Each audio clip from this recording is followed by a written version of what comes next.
Hello दोस्तों, जय बाबा मोहन राम कृपा यूट्यूब चैनल में आपका हार्दिक स्वागत है। तो दोस्तों, आज हम बात करते हैं कि बाबा मोहन राम ने रकम सिंह की जगह 3 दिन ड्यूटी कैसे करी। चलो भक्तों, बात करते हैं।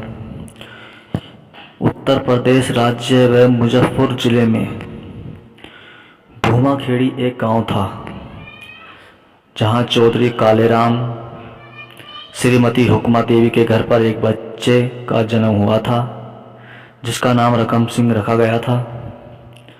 रकम सिंह के 3 भाई और एक बहन थी। रकम सिंह हल्की सी उम्र में ही दिल्ली में डीडीए में नौकरी लग गई थी। वह बचपन से ही बाबा मोहन राम की भक्ति किया करते थे। ये धार्मिक संस्कार उन्हें उनकी विरासत से ही मिले थे। चेला कालेराम व श्रीमती हुक्मा देवी बाबा मोहन राम के परम भक्त थे। रकम सिंह बचपन से ही कई बार अपने माता पिता के साथ काली खोली जाकर बाबा मोहन राम के दर्शन करते थे। तो बाबा मोहन राम के चरणों में हमेशा उनका ध्यान लगा रहता था। यहाँ तक कि जब भी वह अपनी ड्यूटी पर होते थे, बैठकर बाबा मोहन राम के भजनों के गानों का गुणगान करते थे, उनका ध्यान लगाते थे।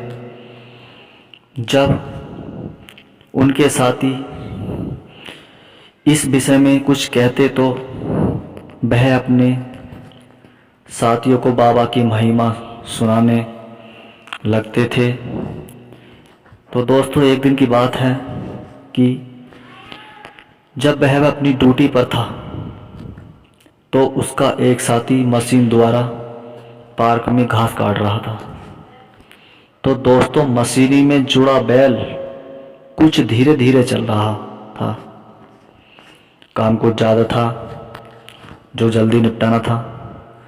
समय कम था और तो उनके पास उस साथी ने उससे बैल हाँकने की प्रार्थना की, जिसे मानकर उसकी बैल हाँकने में मदद करने लगे। बैल हाँकते समय रकम सिंह ने 2 बैलों को 2 डंडी मार दी, जिसके कारण वे डंडी बैल के शरीर पर उछल गई। डंडी के निशान बैलों के शरीर पर पड़े देखकर उसकी आंखों में भाप से आंसू भर आए और वे अपने आप को धिक्कारने लगे। वे ड्यूटी देकर घर चले आए।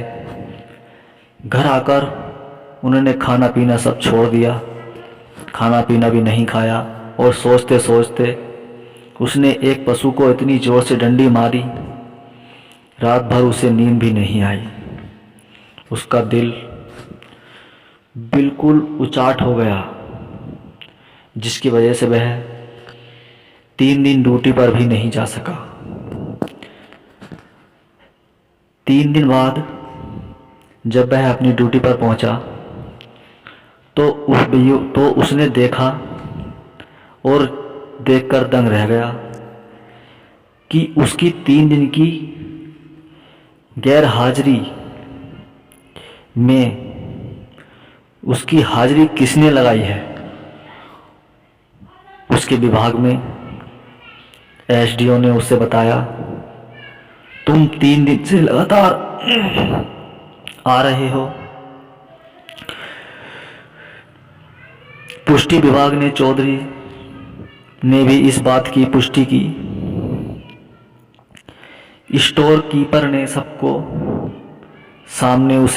सामने उसे बताया कि तुम पहले की तरह इन 3 दिनों में लगातार आए हो और सुबह काम करने के औजार को तुम रोज ले जाते हो और फिर शाम को वापस तुम खुद अपने हाथ से जमा करते हो। अब तो इसकी यह बात सुनकर रकीम सिंह सोच में पड़ गया कि मैं तो 3 दिन ड्यूटी आया ही नहीं हूँ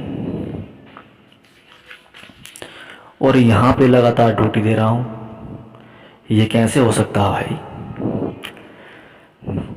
घर पर भी और ड्यूटी पर भी मैं जब घर था तो मेरी जगह ड्यूटी किसने दी? यानी इसका मतलब यह हुआ कि मैं जब 3 दिन घर पर रहा तो बाबा मोहनराम ने मेरी जगह 3 दिन ड्यूटी का ध्यान रखा। यह ख्याल आते ही वह भावविभोर हो गया। तो भक्तों, उसकी आंखों में प्रेम के आंसू छल छला आए और सोचने लगा, जब बाबा मोहनराम मेरी जगह मेरे रूप में ड्यूटी दे सकते हैं तो मुझे भी कुछ त्याग कर उनकी शरण में चलना चाहिए। और वे उसी समय अपनी ड्यूटी छोड़कर काली खोली वाले की शरण में चले गए और आज तक खोली वाले के चरणों में रह रहे हैं। उन्होंने दिल्ली, यूपी, हरियाणा व राजस्थान में अपनी मेहनत से, बाबा की कृपा से अनेकों मंदिर बनवाए हैं, जिनमें आलूपुर, दिल्ली में नाथुपुर मुख्य हैं। ये मंदिर बड़े ही देखने के काबिल हैं। इनकी सादगी, इनके चेहरे के तेज के आगे भक्तों का मस्तक अपने आप झुक जाता है। इनकी सबसे बड़ी बात तो यह है कि अन्य भक्तों की तरह ये कभी खेलते नहीं थे। उन्होंने अपने श्री मुख से एक बार जो वाक्य निकाल दिया वह हर हाथ में पूर्ण होता था। उनके सामने पहुंचने पर नास्तिक से नास्तिक भी बाबा मोहनराम में विश्वास करने पर मजबूर हो जाता था। उनकी आंखों में अपने चेलों के प्रति जो अपनापन झलकता था उसका उल्लेख करना बड़ा ही मुश्किल है। उनके चेहरे पर देखकर ऐसा प्रतीत होता था मानो सामने खुद बाबा मोहनराम साक्षात रूप में बैठे हैं। इनके शिष्यों की संख्या के बारे में अनुमान लगाना असंभव है। हजारों दुखियां इनके वचन और बाबा की कृपा से संकटों से छुटकारा पा चुके हैं। बाबा की दोष पर आलूपुर मंदिर में और बाकी दिनों में नाथुपुर मंदिर पर इनके दर्शन करके अपने आप को धन्य कर सकते हैं। अब इन्हें भक्तजन रकम सिंह नहीं बल्कि प्यार व श्रद्धा के भाव पर बाबा हरिनाथ के नाम से जानते हैं। धन्यवाद भक्तों। जय बाबा मोहनराम।